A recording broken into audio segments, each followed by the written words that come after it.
टाटा का जो सफ़र रहा है, ख़ास तौर से औद्योगिक सफ़र उनका, और उसमें कहीं न कहीं उनका व्यक्तिगत जीवन भी जुड़ा रहा।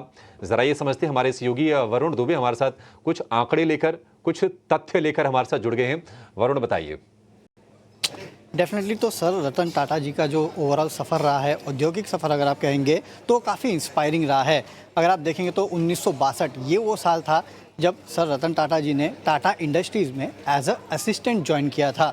और उसके बाद अगर आप देखें तो 1991 ये वो साल था, इनफैक्ट मार्च 1991 ये वो साल था जब इन्होंने टाटा सन्स की कमान एज अ चेयरमैन संभाली थी। और उसके बाद 2012 ये वो साल था जब उन्होंने as a chairman step down किया था। यानी कि एज ए चेयरमैन अगर आप देखेंगे तो 20 साल से ज़्यादा का सफ़र इनका रहा है।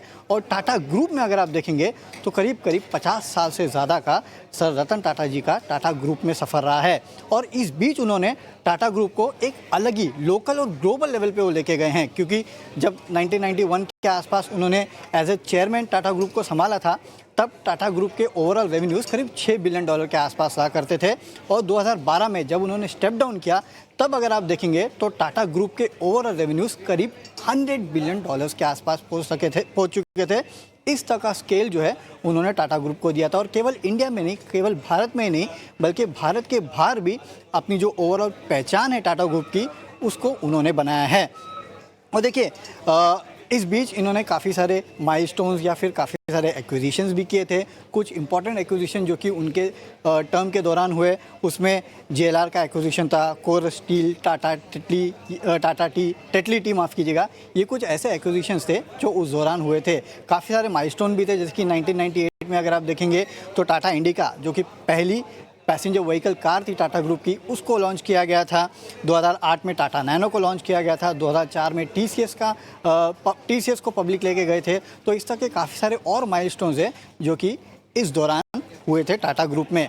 और देखिए रतन टाटा सर जो है वो काफ़ी सारे स्टार्टअप्स को भी सपोर्ट करते थे, नई एनर्जी को भी सपोर्ट करते थे। और काफ़ी सारे स्टार्टअप्स हैं जिनमें उनका निवेश भी था, जैसे कि अपस्टॉक है, पेटीएम, कार देखो, ओला इलेक्ट्रिक, अर्बन कंपनी, ये तमाम वो कंपनी हैं जिनमें उन्होंने इन्वेस्टमेंट भी किया था।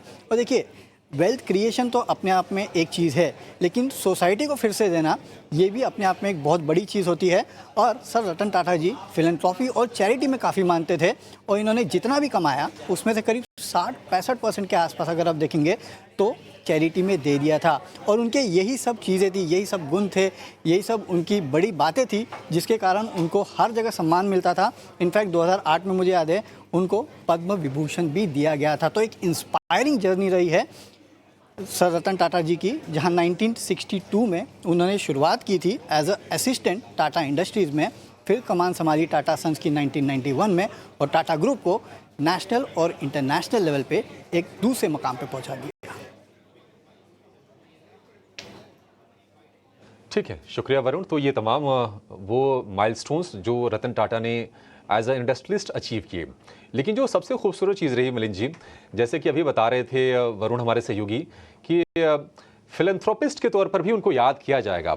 आज हम उस दौर से गुजर रहे हैं इंडस्ट्री में जहां पर जो सीएसआर का जो पैसा होता है ना, वो भी सही से शायद खर्च नहीं हो पाता है, और कई बार उसको लेकर सवाल उठते हैं कि आखिर कॉरपोरेट्स क्या कर रहे हैं। उनके बीच में रतन टाटा जैसी शख्सियत आप किस तरह से याद करना चाहेंगे? क्योंकि लिस्टेड कंपनीज की ही अगर बात कर लें तो संख्या 30 है, मार्केट कैप की बात करें 35 लाख करोड़ के आसपास की है, 150 देशों तक वो रीच है टाटा ग्रुप की। रतन टाटा एक निश्चित तौर पर कह सकते हैं कि एक माइलस्टोन रहे हैं भारत के, अगर हम भारत के पूरे इतिहास की बात करें तो आप कैसे याद करना चाहेंगे सर उनको?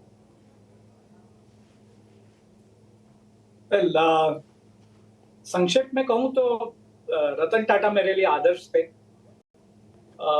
उन्होंने ये पूरे देश को बताया कि समाज के भलाई के लिए नैतिक रूप से बिजनेस कैसा चला सकते हैं, और उसके साथ साथ शेयर होल्डर्स का धन कैसे विकसित हो सकता है।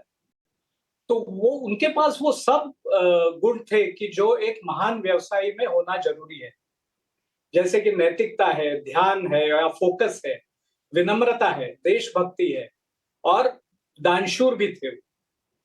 अभी अगर मैं उन कंपनियों पर नजर डालूं कि जो हमने पिछले 3 दशकों में विश्लेषण किया था, तो हमने पाया कि ज्यादातर मल्टीबैगर टाटा समूह से थी।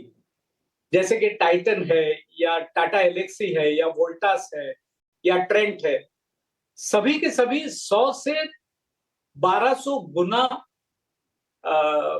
उनके मार्केट कैप में वृद्धि हुई है। और ये कैसे? जब भी वो अभी भी नैतिक रूप से व्यवसाय करने में फोकस हुए हैं और उनमें विनम्रता भी बहुत थी। मुझे याद है एक बार मेरे हिसाब से 2002-3 में मैंने उनको एक किताब गिफ्ट की थी।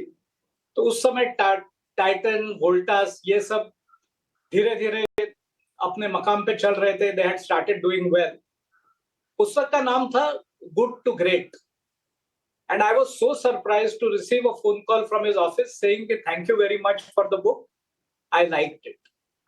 ये उनकी विनम्रता है।